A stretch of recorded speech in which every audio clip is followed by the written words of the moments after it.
Ano yun? Yan ano dun? Ewan ko lang. Paa niya? Baka. Abangan natin. Ito na yung ano, itlog.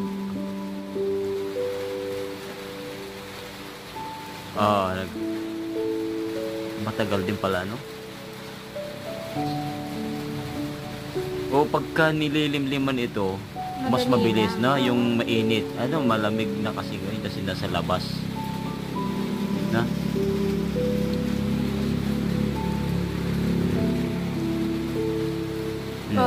Ano yun?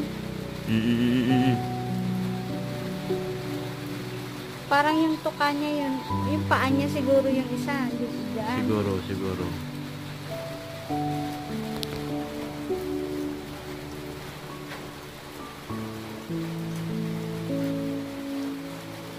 Ang tagal.